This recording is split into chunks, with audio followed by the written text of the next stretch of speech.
All right, Shalom. First off, I want to start off with saying all praises, honor, and glory is due to Yahweh by Shemel Shai by Shebach HaKadosh. That's all praises to the world calls God, whose true name in the Hebrew is Yahweh, by Hashem meaning in the name, Yahweh Shai being the name of the only begotten Son. I also want to say double honors to the elders and apostles of Great Millstone, and peace and mercy to the all for elect. Preach this word in truth and sincerity. I'm the brother Taz Abad, Great Millstone, Arizona camp. Lord will with another video to edify. And I want to go in on a snippet from the video from the Eliyahu Shawamba in the Dallas camp. And going into this man-made meat, how the elites of this world want to cut you off from even being able to taste any more of the Lord's creation, right? And basically what it is these devils are trying to cut off any type of sacrifice, right? Pretty soon they're going to start attacking, free speech, or labeling anything outside of what they deem acceptable as hate speech, right? False talk, right? And that's cutting off the sacrifice of the lips. So, and now there's cutting off the sacrifice within foods, right? Though there's no more sacrifice for remission of sin through the sacrifice of animals, right? But this devil's going to attack every single ground that the Lord set up for any type of way to come back into Yahweh Shai, to come back into Yahweh, right? He's going to cut off everything, every avenue to the Lord, because he is not of the Lord, man. So I'm going to play this, get a few precepts, and Lord willing, this all be edifying. Listen to what your world rulers are boasting in. Very important point that you are addressing.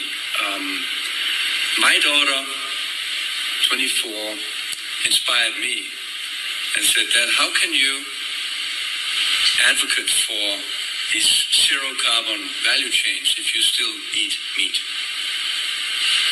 So I stopped eating meat.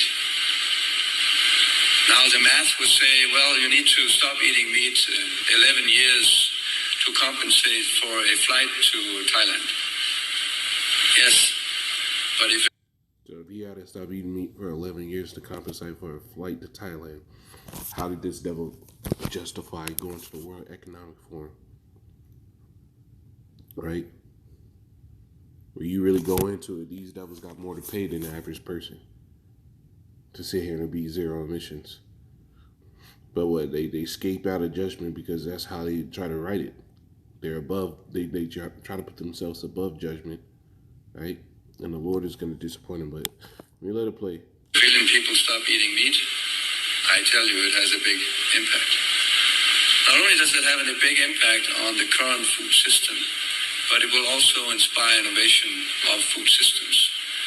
And I predict that we will have proteins not coming from meat in the future. They will probably taste even better. So why are we trying to mimic meat if we can have a better taste? You see, why even mimic meat if we have a better taste? This devil is putting himself above all that the Lord set up. Right, so start off in Genesis 4. Right, Genesis 4.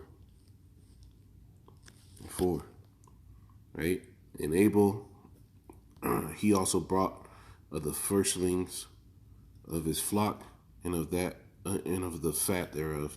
Yahweh had respect unto Abel and to his offering, right? So the elect are going to put out a proper sacrifice, and the Lord is going to have respect to us, right? But Esau has been on the same tip as far as his sacrifice since the beginning, right? You go to verse 5, it says, But unto Cain and to his offering he had not respect, and Cain was very wroth, and his countenance fell. And Yahweh said unto Cain, Why art thou wroth? And why is thy countenance fallen? If thou doest well, thou shalt be accepted, and if thou doest not well, sin lieth at the door. Unto thee shall be his desire, and thou shalt rule over him. Right? So basically, Cain brought of the fruit of the field, while Abel brought of the firstling of the flock. He brought the proper sacrifice, and Cain, right, the spiritual demon, The Cain, the reincarnation of him, is the Edomites, right? The reincarnation of the family of Cain are the Edomites, and now in these last days, they're sitting there cutting off all sacrifice. That's their plan. They cut off all sacrifice. They're sitting there saying, we can make something better than what the Lord created, right? This is his own mindset. And now he's going to push the world to the same extent to do all things as he does, right? So there's no more in his mind. There'll be no more remission to get back to the Heavenly Father, right? This is Hosea 3 and 4. It says, for the children of Israel shall abide many days without a king, without a prince, and without a sacrifice, and without an image, and without an ephod, and without a teraphim. Right? And this happened when Jake fell away. Right? When Jake fell away, 70 AD, all the captivities, this thing happened more and more, and then it became in its perfection in the last, right? So now that he sees Jake rising up, Jake celebrating the Passover and things like that, even though it's not necessary for a sacrifice, right, for the Passover, but these devils see those things happening, so their goal is what? To cut off that sacrifice, to end it. That's why they're sitting there saying, hey, they'll no longer be a meat for protein. We'll have something better, right? And it's not going to work. Right? His plan is ultimately going to fail. And he's going to push this agenda, right? And people are going to go along with it because it's convenient, right? And then at the last, now he's going to be setting up himself in place of God, because through him you get what you need. You get your meat. Your daily bread comes to this devil in his mind, right? It says afterwards shall the children of Israel return and seek Yahweh their power and David their king, and shall fear Yahweh and his goodness in the latter days. And that's what we're in right now. We're in the latter days, and Jake is coming back to the Heavenly Father, right? Doing the sacrifices of the lips, giving the Lord his praise. But Esau at the same time is setting up a system and a way of being that all exalts himself against the Heavenly Father, man. Right? Against what was created by the Lord, and he's saying he can do better. Right? This is real satanic talk. Right? This is First Maccabees. I don't really have these precepts in any real particular order. First Maccabees, 1 and 41. It says, moreover, King Antiochus wrote to his whole kingdom that he should be one people, and everyone should leave his laws. Right? This is what Esau is setting up in this time as well. Right? Because this whole new system that they're setting up, right? They're talking about a world without borders, right?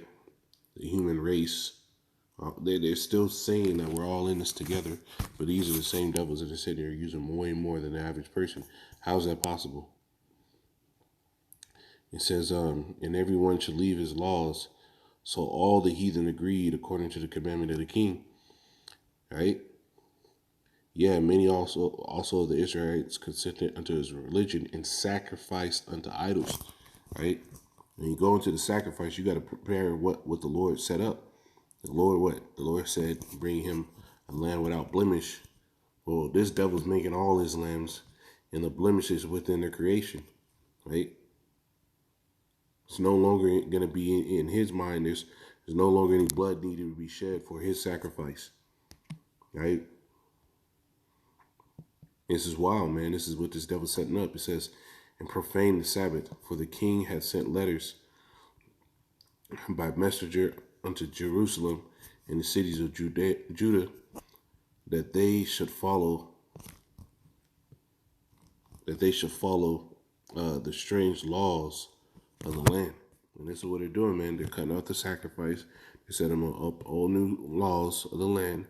Right? It says, and forbid burnt offerings and sacrifice, right? And drink offerings in the temple, that they should profane the Sabbath and the feast days. Right? And this is what's happening, man. This is to profane the Sabbath, the feast days, everything. Why are we trying? Talk about a Passover. You trying to hold the Passover in faith. And here it is. You go get some lamb from the store, which is already bullshit enough that that's how we have to, do the Passover. We can't even have the lamb like the scriptures tell you you're supposed to do. You're supposed to bring the lamb within your house, right, for a certain number of days, and then sacrifice it for the Passover, right? You can't even do that, so we got to go to the grocery store and get lamb. But this devil say he's going to grow it in the lab, and it's going to be better with the Lord, better than what the Lord had created, right? Because the sacrifice is very important, right? Before it was animal sacrifice, but now the sacrifice is of the lips.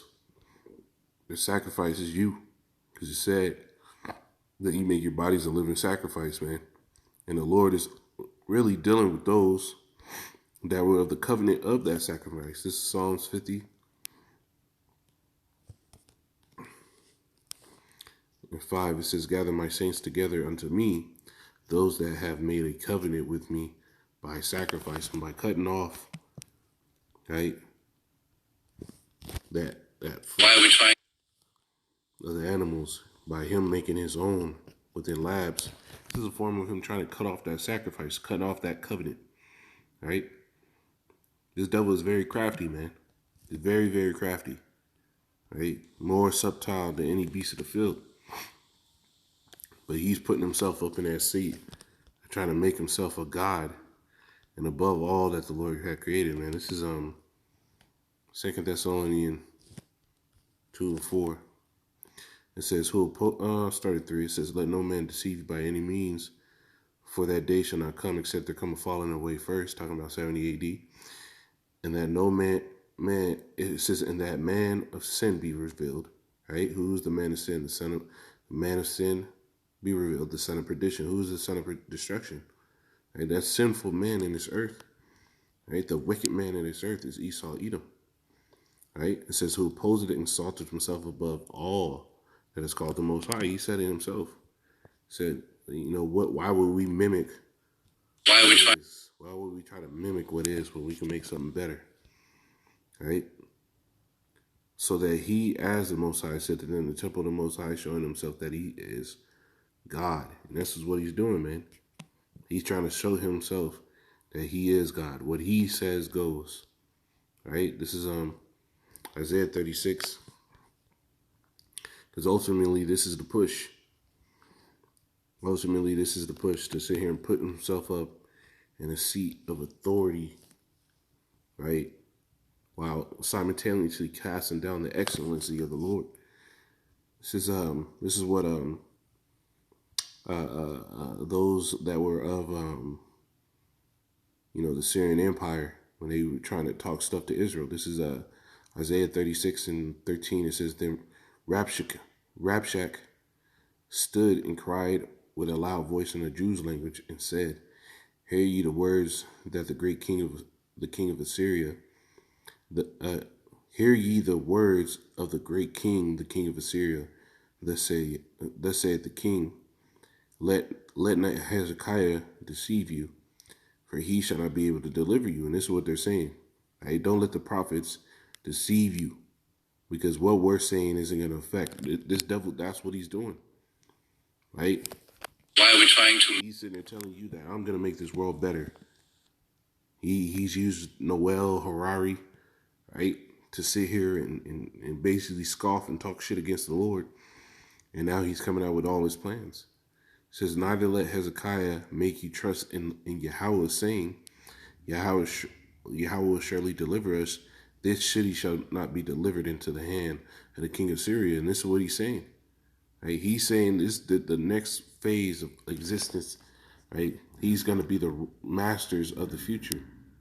That's what he's been saying this whole time. He's basically saying, no, Lord has nothing to do with this. Right?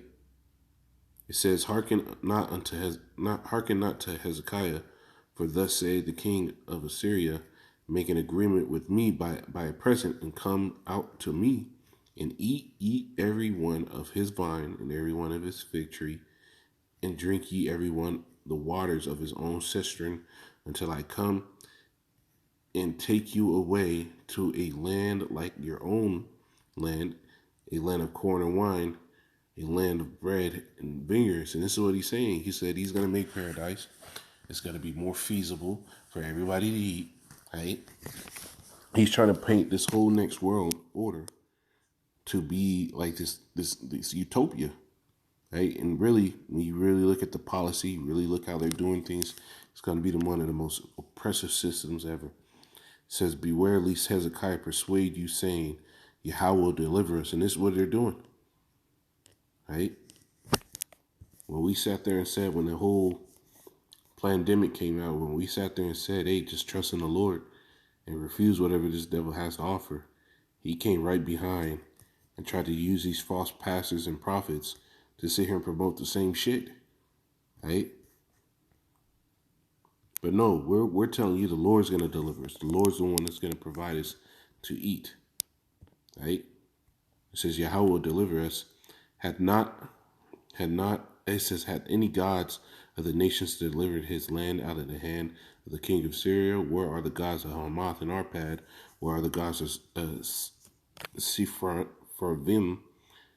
And have they delivered Samaria out of my hand? Right? He's basically saying no nation has been able to operate without what we're saying. This is why they're able to sit here in World Economic Forum. Because right now, everybody's going to have to operate under an umbrella that we present. Right? It says, who are they among the gods of these lands that delivered their land out of my hand? That Yahweh should deliver Jerusalem out of my hand. And this is his mindset. He really believes that nothing is going to be able to operate without him. But when you get into the next chapter, right, the Lord addressed him himself. Right? The Lord had to address him himself and tell him, hey, man, you spoke against me. Because at the end of the day, when this devil tries to push forth his plans, he's speaking against the Lord. Right?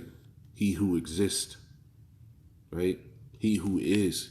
Just is. No beginning, no end. Just is. You're speaking against that. Who formed this devil. Right? This is the axe boasting against him that shaketh it. Right? That heweth with it. He's trying to sit here and say he can do better.